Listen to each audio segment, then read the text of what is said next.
আমরা ভালো কথা, ভালো গান এটা বিশ্বাস করি, ইসলামী হামদ নাত হোক। আমার রাসূল সাল্লাল্লাহু আলাইহি ওয়াসাল্লাম তিনি নিজেও শুনতেন। আপনি হাদিসের কিতাব খুলুন, দেখতে পাবেন সেখানে বাবুস শির কবিতার অধ্যায় আছে। আল্লাহ রাসূল সাল্লাল্লাহু আলাইহি ওয়াসাল্লাম তার একজন সভাকবি ছিলেন হাসান বিন সাবিত। আল্লাহ রাসূল মদিনার মসজিদে তার জন্য আলাদা একটা মিম্বার তৈরি করেছিলেন আর বলতেন, হাসান তুমি কবিতা বলতে থাকো।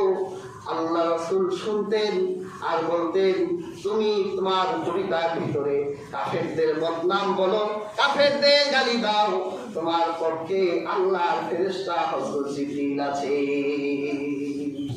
সুবহানাল্লাহ। রাসূলুল্লাহর এক সাহাবী সাদিক নাম, উনি বলেন, আমি একবার আল্লাহর হাবিবকে নিয়ে বের হলাম। আল্লাহ রাসূল আমার পেছনে, আমাকে জিজ্ঞেস করলেন, হে সাদিক, উমাইয়া ইবনে সালতের, আবু সালতের কোন কবিতা তোমার জানা আছে? আমি বললাম, হে আল্লাহ রাসূল, হ্যাঁ, উমাইয়া ইবনে আবু সালতের কবিতা আমি জানি। আল্লাহ রাসূল বলল, আমাকে শোনাও। তখন সাদিক উমাইয়া ইবনে আবু সালতের কবিতা রাসূলুল্লাহকে শোনাতে লাগলেন। এক লাইন বলে রাসূলুল্লাহ বলে, আবার বলো আরেক লাইন। এইভাবে রাসূলুল্লাহকে 100 লাইন কবিতা শোনাইলেন। সুবহানাল্লাহ। এখন প্রশ্ন আসতে পারে, উমাইয়া ইবনে আবু সালত কি? এই লোকটা ছিল বানু সাকিব গোত্রের লোক, খ্রিস্টান। এই লোকটা রাসূলুল্লাহ যুগ পেয়েছিল কিন্তু ঈমান আনে নাই। আল্লাহ রাসূল সাল্লাল্লাহু আলাইহি ওয়াসাল্লামের ব্যাপারে সে জানতো, ইনজিল তাওরাতে রাসূলুল্লাহ আগমনের কথা সে জেনেছিল, কিন্তু তার একটা বিশ্বাস ছিল যে আখিরি জামানার নবী বনু সাকিব গোত্র থেকে আসবে আর সে ঈমান আনবে। কিন্তু সে যখন দেখলো রাসূলুল্লাহ কুরাইশ গোত্রে জন্মগ্রহণ করেছে, হিংসার কারণে আর ঈমান আনলো না। কিন্তু সে এক আল্লাহতে বিশ্বাস করত, হাসন নসনে বিশ্বাস করত, আর তার কবিতার ভিতরে তাওহীদ ছিল, তার কবিতার ভিতরে আখিরাতের কথা ছিল। এই জন্য রাসূলুল্লাহ একজন অমুসলিম কবির লেখা কবিতা নিজের কানে শুনলেন। সুবহানাল্লাহ। তা আমরা তো শুনি, ভালো কথা শুনি, যেই লেখক। আমি আমার ব্যক্তিগত জীবনে আমি বাউলদেরকে খুব ঘৃণা করি, কারণ বাউলদেরকে বিশ্লেষণ করে দেখেছি উপমহাদেশের সমস্ত বাউলরা এরা মুসলমান না, সব শিয়া। এরা হযরত আলী রাদিয়াল্লাহু তাআলা আনহুকে প্রাধান্য দেয় এবং আবু বকর, ওমর এবং উসমান রাদিয়াল্লাহু তাআলার বিরোধিতা করে। এটা শিয়াদের একটা খাসলাত। এরা এদের ইউটিউবে এদের অনেক গান শুনবেন, এদের বক্তব্য শুনেন, দেখবেন রাসূলুল্লাহ মহান আজিমুস শান সাহাবী হযরত আবু বকরকে গালি দিচ্ছে, ওমর ওসমান রাদিয়াল্লাহু তাআলা আনহুকে গালি দেয়, আর আলী রাদিয়াল্লাহু তাআলা আনহুকে তাদের উপরে মর্যাদা দেয়। এটা শিয়াদের খাসলাত। এই জন্য আমরা তাদের বিরোধিতা করি। তারা তাদের গানগুলোতে অনেক শিরকি কথা লেখে। এরা গানের ভিতরে বলে, আমরা যে হুজুরি নামাজ পড়ি না, তো হুজুরি নামাজ কোথাও নাই, এই মসজিদে নামাজ পড়া যাবে না। তো মসজিদ কোনটা? হুলুলি আকীদা। মসজিদ হলো আমাদের এই ঘর, এই দেহ নামের এই ঘর, এই হলো মসজিদ। এখানে আমরা সারাদিন নামাজ পড়তেই থাকি, পড়তেই থাকি, পড়তেই থাকি। তাহলে রাসূলুল্লাহ কেন হুজুরি নামাজ পড়লেন? ঈমান থাকলো এই কথা বলার পর ঈমান থাকে? আর মুসলমান বলা যায়? একেবারে কাফের মধ্যে হবে, যেটা কাফের। এদের আকীদা হলো, যিনি পীর, গানের ভিতরে বলে এরকম, যিনি পীর তিনি রাসূল, তিনি খোদা। নাউযুবিল্লাহ।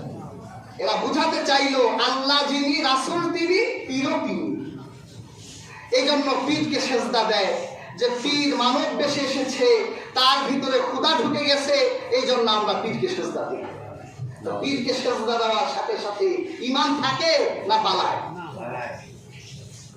আপনি মুসলমান বলবেন পৃথিবীর কোন সংখ্যায়, আপনি আমার সাথে চ্যালেঞ্জ করেন, আমি 24 ঘন্টা তাদের সাথে বসতে রাজি আছি। এই আকীদা যে পোষণ করে সে কখনো মুসলমান থাকতে পারে না, না, না। তারাও তো ভালো কথা লেখে, আমরা তাদের ভালোটাকে সমর্থন করি, শুনিও। এক বাউল রাসূলুল্লাহ সাহেব কি সুন্দর লিখেছেন, আকাশের তারাগুলি পূর্ণিমা তারাগুলি ঝিলিমিলি ঝিলিমিলি জ্বলছে,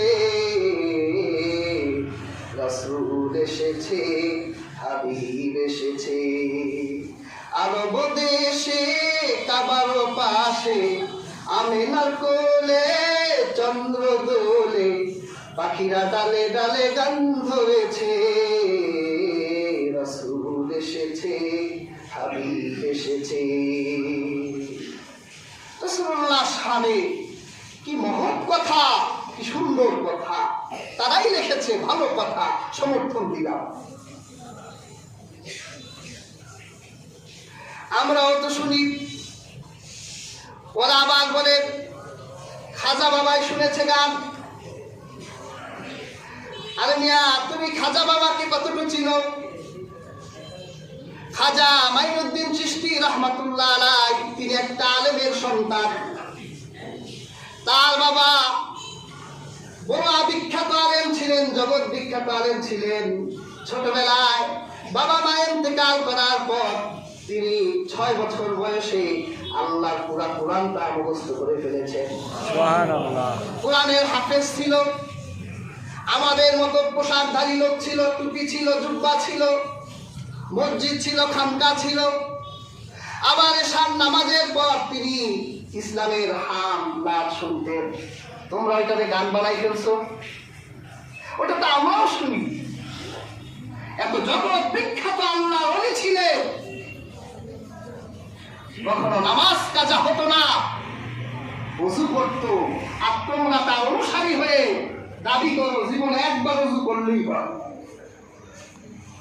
আর তিনি ওযুর পানির জন্য পৃথ্বীরাজের বিরুদ্ধে যুদ্ধ করেছে। ইতিহাস করে ভারতের আনা সাগর এখনো আছে। মুরিদ পাঠাইছিলেন, যাও আনা সাগর থেকে ওযুর পানি আনো। ওরা তো আনা সাগরে খুব ভক্তি করত, বলতো এখানে উঁচু জাতের হিন্দু ছাড়া কেউ এই পানি স্পর্শ করতে পারবে না, মানে নিচু জাতের হিন্দুরাও পারবে না।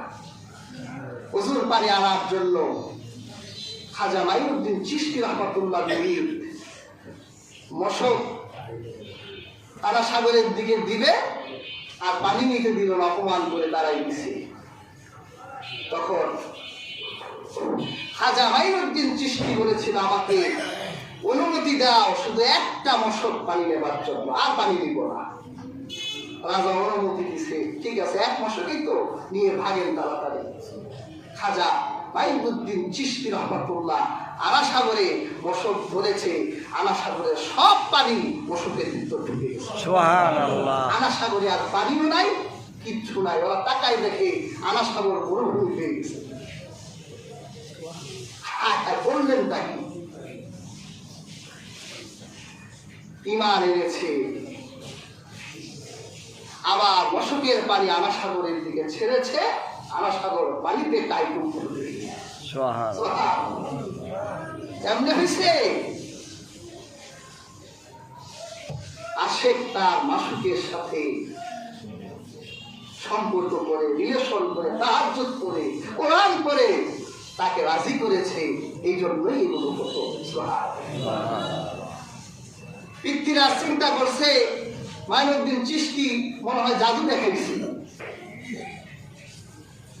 ওদের এক যোগী ছিল, জয়পাল নাম, জয়পাল ঠাকুরে পাঠাইছে যে তার জাদুটার একটু প্রটেক্ট করো তো। জয়পাল গিয়ে মাইনুদ্দিন চিশতির সামনে দাঁড়িয়ে হাজার মানুষ দাঁড়িয়ে আছে। মাইনুদ্দিন চিশতিরে বলে, আপনি কি দেখান? ওটা তো আমিও পারি। মাইনুদ্দিন চিশতি বলল, দেখাও তো। সে আকাশে পাখির মতো উঠতেছে। মাইনুদ্দিন চিশতি বলে, আমারটা দেখাবো? দেখা। পায়ের খরম বলছে, পিটাইতে পিটাইতে নামাই নিয়ে আয়। খরম গিয়ে জয়পালকে পিটাইতে পিটাইতে পায়ের সামনে হাজির করছে। তো এটা না আমারটা। ভারতের বুকে ৯০,০০০ হিন্দুকে তিনি মুসলমান করেছেন। সুবহানাল্লাহ। তোমাদের মতো এরকম গানের মজমা বসায়া না, ইবাদত করেছে, আল্লাহকে হাসিল করেছে, তার নামে এরকম মিথ্যা তহমত এটা তোমাদের বুকে একটু কাঁপলো না? তিনি শুনেছেন, আমরাও শুনি। যে গানে অর্থ আছে, অর্থবহ গান, আল্লাহ রসুলের কথা আছে, তাওহীদ আছে, সুন্দর কথা আছে, আমরা বাজনা ছাড়া এগুলো শুনি, আমাদেরও ভালো লাগে। কিন্তু আমরা আকাশে লক্ষ তারা, চাঁদ কিন্তু একটাই রে, এগুলো অসার কথা, এগুলো শুনি না। এগুলো শুনলে হৃদয়ে নেফাক আসবে, মুনাফিক হয়ে পথভ্রষ্ট হয়ে যাব। আর পোলাপান ডিজে তো বাজায়, ওরাও বুঝে না যে কি করে, খালি নাচে, বানরের মতো লাফায়, আকাশও কাঁপায়, জমিনও কাঁপায়, এলাকার পাখিগুলিও থাকতে দেয় না। হাজরি, আল্লাহ কোরআনের সূরা লোকমানের আলোচিত আয়াতে আল্লাহ তাআলা আমাদেরকে সেই কথাই বললেন, ওয়ামিনান নাসি মাইয়াশতারি লাহওয়াল হাদিস, যে মানুষের মধ্যে এমন মানুষ আছে যারা অসার কথা কিনে নেয়। কেন? লিউদিল্লা আন সাবিলিল্লাহ, তারা যাতে আল্লাহর পথ থেকে বিচ্যুত হয়ে যায়। ওরা এটাকে কেন গ্রহণ করে? আল্লাহ সেটাও বললেন, ইত্তাখাযাহা হুজুওয়া, তারা এটা গ্রহণ করে সাময়িক ঠাট্টা বিদ্রুপ করার জন্য, যে সাময়িক একটু মজা পাবে। আল্লাহ পাক বলে, এই মজা তো তোর জন্য মজা রইল না, উলাইকা লাহুম আযাবুম মুহিন, সেই আখিরাতের দিন জাহান্নামে এই মজা তোমাদের জন্য যন্ত্রণাদায়ক আযাবে পরিণত হয়ে যাবে। কাজেই হাজরিন, আমরা গান বাদ্যের আসর থেকে নিজেদেরকে গুটিয়ে ফেলি। গান বাদ্য আপনার আল্লাহর সাথে আপনার সম্পর্ককে ছিন্ন করে দেয়, অথচ আপনি আপনার রবের সাথে ওয়াদা দিয়ে এসেছিলেন, মাওলা আমি আপনার সাথে সম্পর্ক রাখতে চাই।